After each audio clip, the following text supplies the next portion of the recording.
Hello and welcome to this edition of the Western New York Family Magazine podcast for November 2025. I'm your host, Paul Klein, owner and publisher of Western New York Family Magazine. Coming up in this episode, November is National Adoption Month. We'll be talking to Child and Family Services about how you can open your heart and your home to a child in need of a forever family. Also, a new grief center for children and families is providing hope during times of loss. We'll introduce you to Western New York Compassion Connection.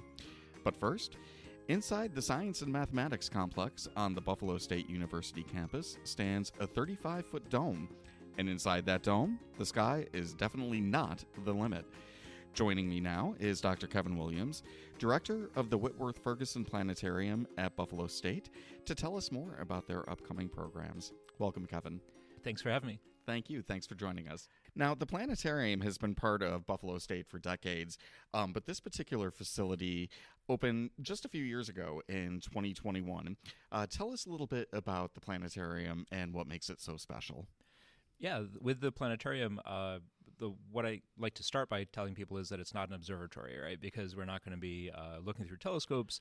And I think it's important to point that out because sometimes people might plan to come to the planetarium, but if it's cloudy outside, they won't come. And that would be the case with an observatory where telescopes can't see through clouds. But here in the planetarium, we're able to recreate the night sky no matter what the weather is, and also go beyond astronomy to offer programs dealing with earth sciences, laser shows, all sorts of events. So the planetarium itself is really more of an immersive theater as opposed to something where we only do astronomy. So any type of weather conditions, programming is going on, rain or shine here at the planetarium. Absolutely. Now, the Whitworth Ferguson Planetarium hosts so many great public programs throughout the year, including immersive astronomy shows like you mentioned. And you have a special astronomy program coming up for the holiday season. Tell us a bit about Star of the Magi. So with the Star of the Magi, it's a program where we look at who the Magi were. They were actually real people, astrologers actually, but they had a deep understanding of the sky and events in the sky. And so in the program, there's a little bit of history about what was going on a few years BC and looking at some of the history in terms of when taxes were happening and so on. But comparing timing with the idea of the Star of Bethlehem and considering different astronomical phenomena that could have been interpreted as a Star of Bethlehem, and not giving the audience one answer or another, kind of leaving it up to the audience to decide for themselves, but just talking about what was going on around that time, both on Earth but also in the skies. What a really cool way to bring science into the season and to look up at the skies and see what kind of phenomenon could have made the Star of Bethlehem. Yeah, and I don't want to give too much away, but part of it is talking about what it wasn't, because there are some astronomical events that we know didn't happen around that time. That sometimes people might think, oh, was it a comet, for example? And we can talk about there weren't any comets around that time that were visible. Very, very interesting. Now, in addition to the astronomy programs that you have here, the planetarium also hosts laser music experiences, which contain some truly spectacular imagery. I've attended a couple of them here myself here at the planetarium. There was a great show that was set completely to the music of Queen a little while back. Which was amazing. And then a few weeks ago, I attended a show that was set specifically to the music of Prince. And it's really cool how the imagery of the lasers is just so totally in sync with the rhythm of the music and very oftentimes kind of correlates to the lyrics of the songs. It's pretty incredible. What types of experiences do you have coming up in terms of the laser music shows in the coming months? So with both our astronomy shows and our laser shows, we try to mix them up every 5 or 6 months or 5 or 6 weeks or so, just to give audiences a variety of different topics. So coming up toward the end of November and into December, we have a laser music experience of the music of Elton John, which is a great show. And then as we get closer to the holidays, it transitions into our laser holiday show, which is holiday music. So yeah, something for all folks. And as we move into 2026, we're still working on our schedule, but rotating through different fan favorites, probably bringing back Pink Floyd's Dark Side of the Moon, and getting into some others. And I'm sure that all of the holiday classic songs that people know and love will be part of the holiday laser experience. Yeah, we don't call it a sing-along, but sometimes you can hear people singing along to the music. And the sound system in here, that's worth mentioning as well. I mean, the stereo sound in here is just phenomenal. Yeah, that's what makes it more of a a laser experience as opposed to a laser show where you might just be watching visuals. But yeah, like you said, the sound system is almost as important as the lasers, because you have that surround sound, you have the great music of whoever the artist is, and then applying it with the visuals of the lasers is a fun experience. Definitely a treat that's very much worth checking out for local families here in the area. Now, outside of the public programs that you host, the planetarium is also available for school events and private events as well. Tell us a little bit about those. Yeah, during the day we have a lot of school groups that come in on field trips, whether it's second graders or high school students. We have programs for all ages, and in addition to the school groups, we have a lot of Boy Scout, Girl Scout groups that come in, some private groups, adult groups that come in. Pretty much any organization that wants to come and visit, we would be able to arrange a time for them to come in. But then we also do other events like birthday parties.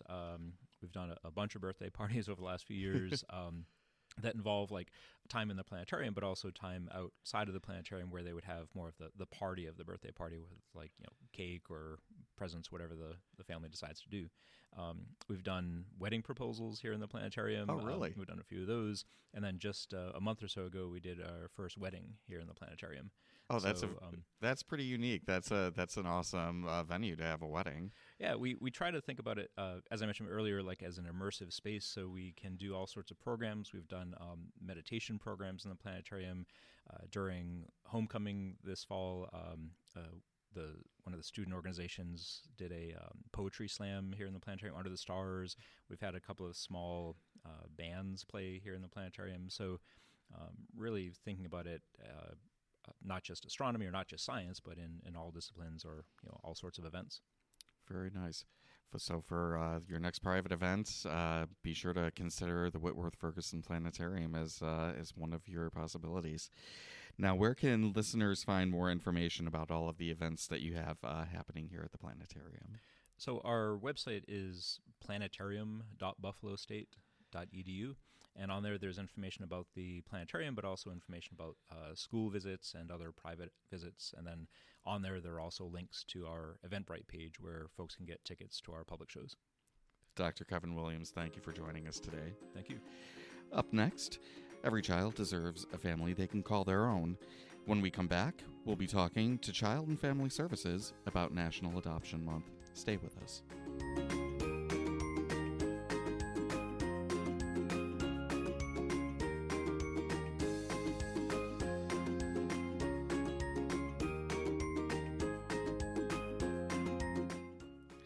November is National Adoption Month. Did you know that it would take less than 1% of the American population to give every child waiting for adoption in the United States a home? If you're ready to transform a child's life, as well as your own, Child and Family Services can help. Here to talk to us more about the process is Nicole Luco, Manager of Foster Care and Adoption at Child and Family Services. Welcome, Nicole. Hi, Paul. Thank you so much for having me. Thank you for being here with us. As I mentioned, November is National Adoption Month. Tell us what this month is all about and why adoption awareness is so important. National Adoption Month is a time to celebrate family in all of its forms. It really is a time to recognize adoptive families who've opened their hearts and their homes. Awareness is all about reminding our community of the need for permanent and loving homes for youth in the foster care system. In Erie County alone, there are over 200 children waiting for adoption. Children eligible for adoption that often wait the longest are teenagers, sibling groups, or children with special needs. But what all children need have in common are a need for connection, love, and permanency. And adoption truly provides a sense of belonging for those youth. Now let's talk a bit about the journey of adoption at Child and Family Services. How do people begin the process of becoming an adoptive parent? We always make sure we're clear with families about the fact that adoption happens through fostering. So we're with families every step of the way throughout that process. Our foster care and adoption team recruits, trains, and supports individuals who are ready to open their homes to children in need. So from the very first inquiry, which can happen via a phone call to our agency or going to our website and navigating to the foster care page, that's the inquiry process, and then the licensing process begins, and all the way to the day an adoption is finalized. And even beyond that, we make sure our families never feel alone. Our goal isn't just a placements, it's really creating families that are built to last. So you're really there with them every step of the way during the process and even afterwards. Yeah, it's definitely important for that continuity of service throughout the entire thing because it's very challenging. We tell everybody it takes a village. Absolutely. Now, what are some of the criteria that people need to meet to be eligible to be an adoptive or a foster parent? There's truly no perfect parent that we're looking for. The minimum requirements are being over 21 years old, being stable, and really having the ability to provide a safe, loving environment for a child that's going into your home. You can be single, married, divorced, widowed, or living with a partner. You can rent or own your own home. What matters most is truly your commitment and your willingness to show up for a child. So being there and providing them a caring, supportive, and loving environment is really the most important part then.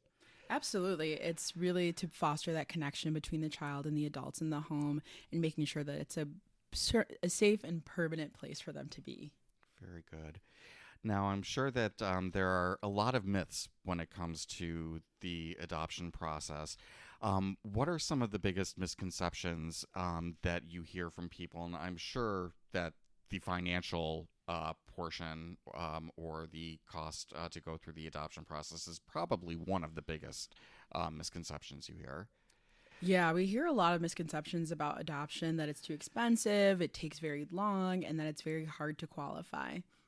And exactly how long does the entire process take? I'm sure that there are a lot of folks who think that that it is a very long and arduous process with a lot of training. Is that the case? Not necessarily. Ultimately, we tell people that these are children. They need to be with someone who feels comfortable being with them. So that timeline really varies, but our team is there every step of the way to make sure that it's a clear and manageable process because permanency is not linear. Our primary goal in foster care is reunification, but we can currently prepare foster parents who are interested in becoming an adoptive resource for that process. And there is some certification that adoptive parents need to receive and some training that they need to go through. Can you tell us a little bit about that process as well? Absolutely. It's really important for the foster parents to understand the needs of the children in their care. So the state offers a National Training and Development Curriculum, also known as NTDC, for foster and adoptive parents. It's a 10-week course where interested individuals learn culturally relevant, trauma-informed themes related to child development and parenting a youth in foster care because they inherently have trauma. Throughout the course's time frame, the trainers meet the applicants in their home to assess their home safety and their readiness as a family to foster. On average, I would say it takes about 4 to 6 months from the initial inquiry to the finalization of a certification. So again, this can vary depending on how smoothly each step of this process proceeds. But 4 to 6 months actually is not really all that long of a period of time. It's actually much shorter than I would have expected it to be. Well, we're glad to hear it. That means that we're, being efficient in our process and that, the people who are coming to us, the people who are interested are also safe and willing and ready to take a child in their home. Wonderful. Now, Child and Family Services has so many incredible success stories when it comes to its adoption program. Is there any one story in particular that stands out to you as you look back at it? Yeah, so I have been in foster care for about 3 years now, and there's one story that comes to mind immediately of a 14-year-old boy. So he actually was placed in foster care into a residential treatment facility here at Child and Family Services. He had some psychiatric concerns. He had some instability with his parents at the time, and ultimately his grandfather decided to step up and become certified as a foster parent for him to be able to have him in a more natural home-like setting where he was able to thrive. So he ended up being in residential for many, many years growing up through all of that trauma, and then came into foster care and into our program when he was stable and ready to kind of step down into a more traditional setting. And was in our program for about 2 years throughout the process for adoption with his grandfather. So we worked with his grandfather to navigate the difference between being grandpa and becoming the primary provider for a 14-year-old boy. Right. And a lot of differences there. A whole lot of differences becoming a parent at that point. So we helped him navigate the process in terms of paperwork, in terms of using technology and things like that to prepare him to feel equipped to take care of his grandson. And ultimately, they were able to finalize their adoption this past September. And there was such a village just wrapped around this family in terms of support throughout the agency between the residential services that he was receiving and our program. There was not a dry eye in the house in that courtroom. I can imagine. But it was really great to see how we can still support families in becoming certified as a foster parent to provide that permanency ultimately for youth who need it. What a beautiful and moving story, and what a way to make a difference in the life of that young man. How wonderful. Now, what are some of the ways that people can help and support the adoption program here at Child and Family Services? First and foremost, consider becoming a foster or adoptive parent. Even taking that first step to learn more can open a door for your family and for a child in need. Join one of our upcoming information sessions. You can learn more about the process. Our next meeting is actually on November 3rd at 6 p.m. It's virtual, and we'd love to see some more folks from our community joining us to learn more. Some other ways are to spread awareness, sharing stories, social media posts, or even just having conversations about adoption this month is super important to the cause. In order to support the foster and adoption programs, donations and community partnerships are just the biggest support that we can receive in terms of helping us train our staff and parents to provide resources for children waiting to be adopted. So many ways that people can support and get involved in the cause here. And where can people find more information about the foster care and adoption program at Child and Family Services? To learn more about fostering or adopting through Child and Family Services, visit cfsbny.org or call our foster care and adoption team at 716-882-0555. And together we can make sure every child in Western New York knows what it feels like to be home. Nicole Luco, thank you so much for being with us today. We appreciate it. Thank you. Up next, are you coping with the loss of a loved one this holiday season? A newly opened grief center is there to provide comfort and healing. We'll tell you all about it when we come back.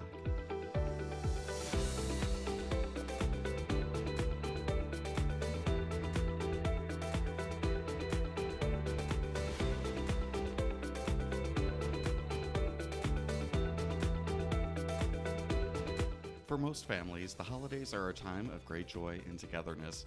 However, for families who have recently lost a loved one, the first holiday season without them can be anything but happy. But there is a new organization that's here to provide help and hope. I'm joined now by Gwen Myziak, Executive Director and co-founder of the Western New York Compassion Connection. Welcome, Gwen. Thank you very much, Paul. I'm very happy to talk to you today. Thank you for being here with us. Now, Western New York Compassion Connection opened its doors a little earlier this year. Tell us a bit about your mission and the services that you provide to children and families in our area.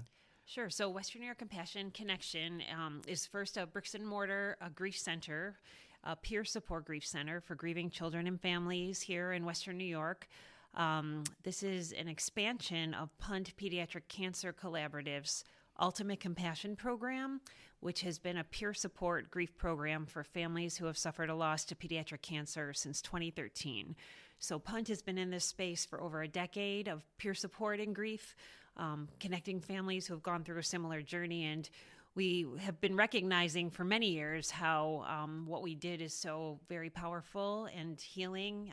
The peer support network that our families have gained is like a lifeline to them throughout their grief journey. So for a long time, we've known the formula works, and we've wanted to be able to expand our footprint beyond the boundaries of pediatric cancer loss. And through a lot of hard work, lived experience on our team with a lot of loss, and working with some national partners, we were able to secure a grant from New York State. And so we opened in April Western New York Compassion Connection, a center for grieving children and families, which we're sitting in right now in Lancaster, New York. But then also Western New York Compassion Connection has a very, very fervent mission of grief literacy and mobilizing our mission outside of the center to challenge our schools, our workplaces, our community partners to build more grief-sensitive cultures within their day-to-day, because we do not want this to be a place where people just hide because it's the only place that they feel understood when they're going through grief. So I say often to our team, if this becomes a hiding spot, a safe haven where people only feel understood when they're here at Western New York Compassion Connection Center, then we are failing in our mission of really making Western New York overall a better place to grieve by promoting a culture of grief sensitivity where we live and work and play. So you really have some wonderful outreach programs that go out into the community and not only help those who are grieving, but those who care about those people and how they can best help them. Yes. And what we found, Paul, like over the last few years as we've begun as an organization to step out and really recognize that Punch probably needed to be a champion for better grief support in Western New York by some of the national people we worked with. We were characterized as a grief desert because we didn't have a peer support grief center, which often becomes the hub of the wheel for grief literacy in a community. We have some really wonderful support systems here, but that we didn't have anything like this. And there's over 200 of them throughout the country. So we didn't, pioneer anything novel. We just took what we know is a very tried and true valuable community resource, and we brought it here to Western New York. So filled a major need in our community. Yes, we believe that, and that is what we're hearing, from feedback as we've gotten going here. Well, that's wonderful. Now, statistics show that 1 in 11 children in Western New York will experience the death of either a parent or a sibling by the time they turn 18 years of age, and that loss can really have lasting effects. What are some of the risks that bereaved children face and the difficulties that they could experience after that loss? I'm very glad you brought that up, because I will say that the data told the story and really became a mandate that we couldn't look away from as we continue to get tools for our own bereavement program and recognize the broader need. So you mentioned the 1 in 11 in Erie County, so that's 8.8%. Of children will suffer the death of a parent or sibling before the age of 18. We would then learn that population is at significant risk for every adverse outcome. And, you can imagine that there's no bigger life disruptor than death of a loved one or, right. A person. And so we would go on to learn that bereaved children are 175% more likely to develop substance misuse disorder, that 1 in 4 youth deaths to suicide is a bereaved child. 1 in 4. So those are staggering statistics. They're staggering statistics. So we have, we're messaging and we have billboards out there that grief support isn't just nice. I think a lot of people think of grief support as like the immediate aftermath of a loss when you're showing up with the lasagnas and you're sending the cards, and this is so beyond that, and it's ongoing. We have our work cut out. Yes, and especially in children who are going to process that loss differently at every developmental stage. We're challenging schools to develop individual bereavement support plans as they would an academic, performance plan or an IEP, because these children are at risk. They're at risk of every major adverse life outcome.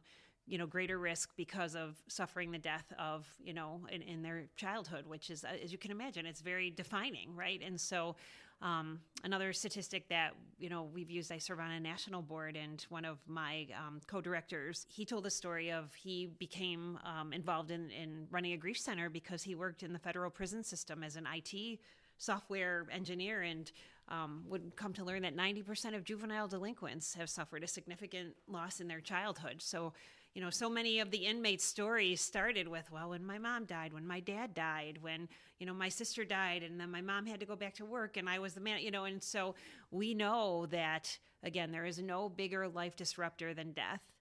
And 8.8% of children in our community will experience that. What are we doing to make sure that they grow up with the support that they need so they don't go off the track, they don't anesthetize their pain with drugs and alcohol, they don't turn to, damaging and destructive life decisions because they feel like they're completely invisible or misunderstood.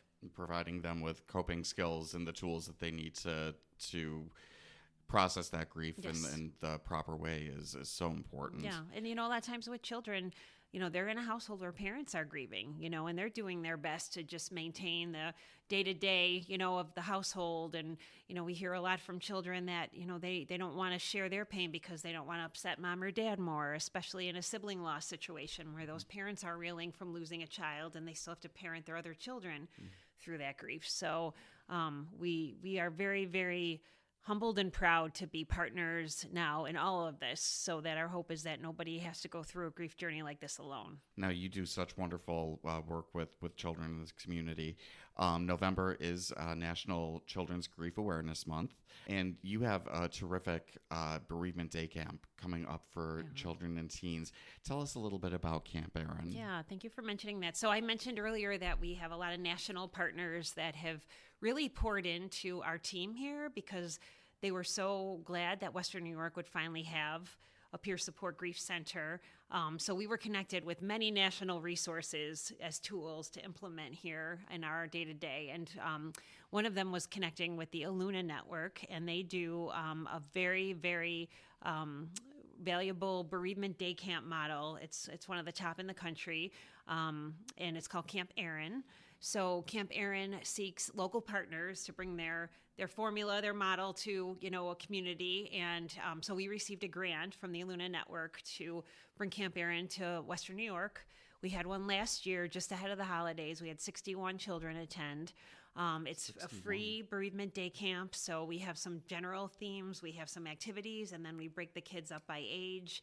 And, the hope is really to get them, again, exposed to a peer support network so they know that they're not going through this alone, but then also to give them some real, hardcore tools. We always say when we come in with our grief literacy training, when we're training our volunteers, people leave with a concrete toolbox, and you wouldn't maybe expect that when it comes to that type of training, but those what to say, what not to say, what does the research show kids at developmental stages should and shouldn't know, just things that we've had so many professionals say that they have cobbled together these conversations on the fly in the wake of a crisis or trauma or tragedy because, they haven't been trained. And so they fumble for the words. I've had healthcare professionals who have had to, pronounce people dead, and first responders and school administrators navigating loss in their community. They all kept coming to us saying, we need to do better, but we don't know how, so the receptivity to our training has been really, really important. But Camp Aaron is going to be a wonderful opportunity. It's the 23rd of November. It's right before Thanksgiving. It's a full day. It's free of charge, so there's no cost at all for kids to attend. We're doing it this year we did the first one at the Buffalo Bills Fieldhouse, which is really great for our families, but there's very limited availability these days with the Fieldhouse. So to do our second one of 2025, we did have to pivot, but we're doing it. We have wonderful partners in the world-class Taekwondo school. They have a huge facility and plenty of room for our, groups to spread out and activities, that we'll need to do. So it's taking place in Lancaster here in a few weeks. But just, if you go on our website or reach out, info@westernnewyorkcompassionconnection.org, we can get your child registered. There's a online form as well. But we really do hope that any child who may benefit from this knows that it's happening and can join us that day. And we hope that parents of children who have experienced a loss will reach out for this great opportunity. Yeah. And just to mention, it's a loss of any significant person. So we had children coming last year who had lost, grandparents, friends, some of our pediatric cancer warriors that were grieving the death of their friend, came. So it's not just parent or sibling for Camp Aaron. It's any significant loss to a child. Oh, that's wonderful. Now we're getting ready to head into the holiday season, which can be a difficult time of year for families who've recently experienced the death of a loved one, especially if it's the first holiday season without that family member, whether it be a parent, a sibling, or a child. What are some of the ways that those who have lost somebody close to them can navigate this time of the year? Yeah. It's such a great question, and I think I'll start off answering it by saying, there's obviously no one size fits all with this. We teach and train that grief is so individual, it's contextual. So, every family's different, and what might work for one family is going to be very different than another. But I think, preemptively thinking about it ahead of time, and having those conversations about what we're going to do. We find a lot of families really, they do well with almost changing up some traditions. Sometimes when you try to move through things exactly as you've done it without your person, it just feels so much harder and more excruciating. So, again, we have a lot of families say, we switched it up this year, someone else hosted, we did this differently, we made it more casual, and so that can be helpful. Thinking about how you want to honor that person. Again, we try to teach that grief really, if it's honored correctly, it's like a sacred thing, because that's the relationship now that you have with the person that you still love, that you want remembered, so if you kind of let it in as a companion, and so long as it's not, impeding your function or healthy decisions, it really can be something that can be very meaningful and transformative, so thinking about what would be the best way to honor that person. Maybe it's, the dessert that they loved, is still, hanging that stocking. Maybe everybody goes around and shares a special memory of that person as a way to bring them into the celebration. So, I think getting consensus, because as we also know, people can grieve very differently in a family, especially of a child loss, what one parent might really need or want may be the complete, opposite of what's going to help another parent. So I think having those conversations and trying to get a game plan gives people a lot of confidence in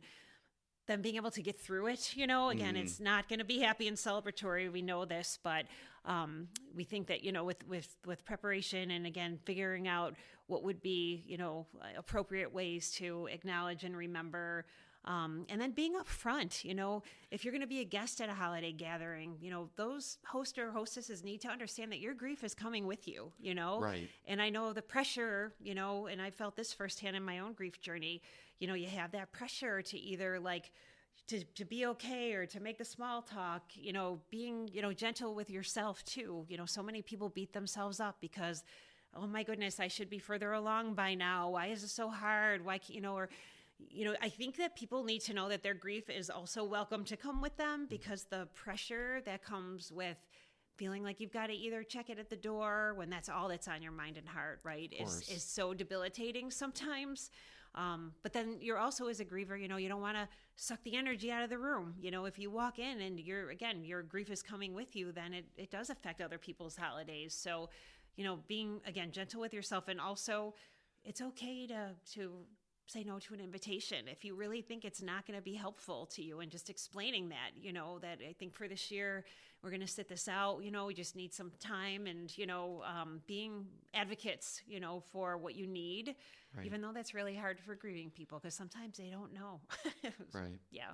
Everybody's process, like you said, their journey is different, so they do need to do what they feel is right for them and within their journey, and to feel comfortable for the season.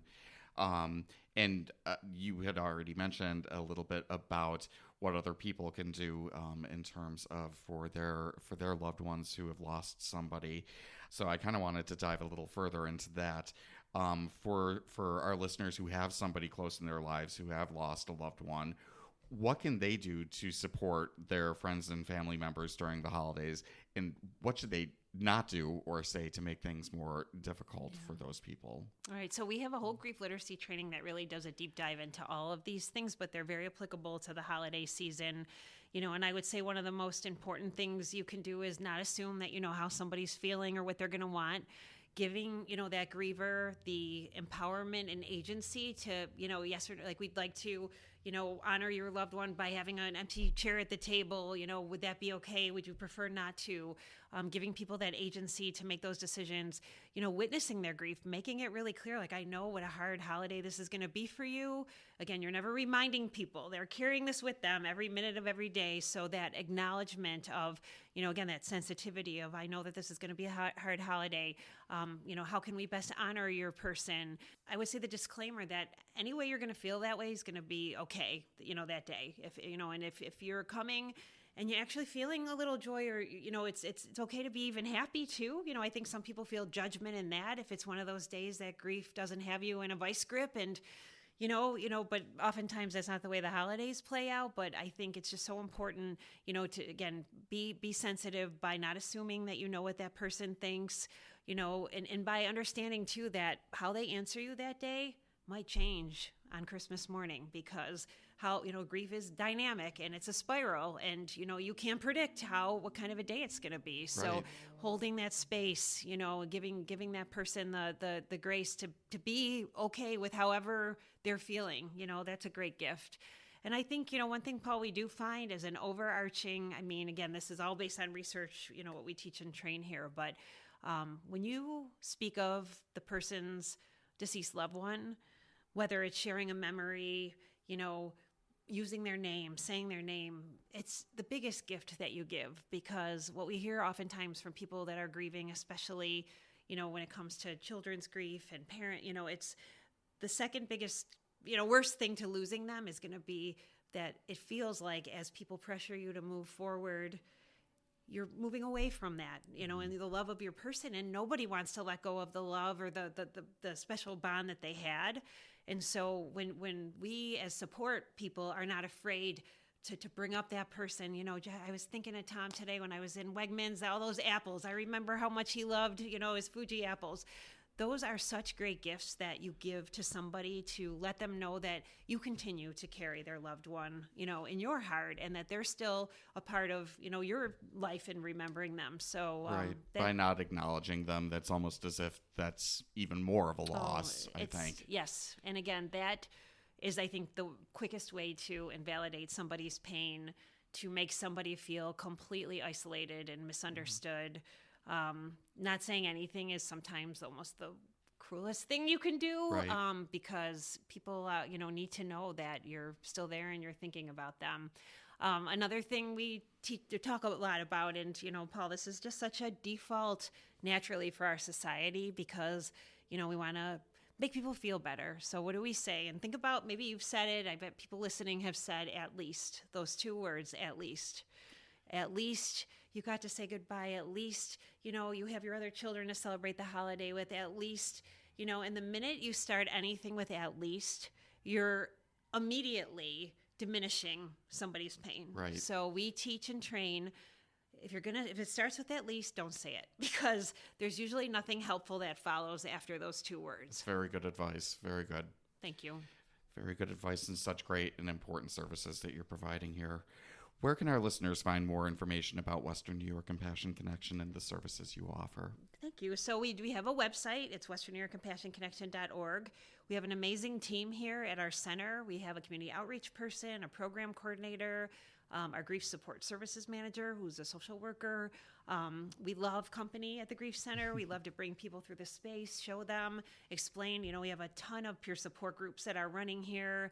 We're doing therapeutic workshops. We're doing family groups. So, the website, and then, just reaching out, honestly. Like I said, if anyone reaches out, they want to see the space, we arrange a tour immediately, and we spend some, one-on-one time with them, just explaining what we have going on here and why it's important.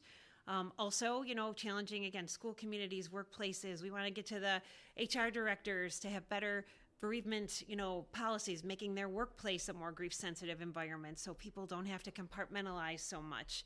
Because what happens when they have to compartmentalize, Paul? They anesthetize their pain with, drinking or things that aren't helpful, because they feel like there's no space for it. So, I think that's the outreach literacy piece of this is important too, and we have a lot of information on our website for that. We also have social media platforms that we're very engaged on. So on Facebook, Western New York Compassion Connection, Instagram, anything we've got going on that's noteworthy is posted and promoted there. So it's following the page is a really great way to stay informed. But we've been saying it, with every single interaction we have, this doesn't belong to myself as executive director, any of our team. This is a public charity offering. It's been, created by public resources. This belongs to Western New York, and what it will become is dependent on our relationships out there in the community, people understanding why it's important, and them really kind of becoming part of what we're calling a grief sensitivity movement in Western New York, that this place is kind of, the home base of. So, with that, we really do hope, and we know, again, it's not easy to say, but 100% of us will be bereaved. There's not one person in this world who's escaping knowing what it's like Nobody is to immune suffer from grief it. and loss, but yet we as a society have kind of sucked at, normalizing these conversations. And so that's why it is important. What we're doing is important, because the more that this, death is a part of life, and the more we kind of equip our schools, our families, our children with the tools that they need to navigate, the healthier of a society we're going to be. It's that simple. And the better of friends and family we can all be to each other during those times of loss as well. Correct. Yes, thank you. Yes. Gwen Myziak, thank you so much for being with us today. I'm so glad we had a chance to talk. It's my honor. Thank you. Thank you. And that wraps up this edition of the Western New York Family Magazine podcast. For more great parenting information and local events, pick up your copy of Western New York Family Magazine, available for free at all Wegmans locations, all Federal Meats locations, your public library, and at many of our advertisers. You can also find the magazine for free online at www.wnyfamilymagazine.com. Thank you to all of our guests for joining us today. And of course, thank you to you, our listeners. For the Western New York Family Magazine podcast, I'm Paul Klein. We wish you and your family a very happy Thanksgiving. And until next time, make every day a great day.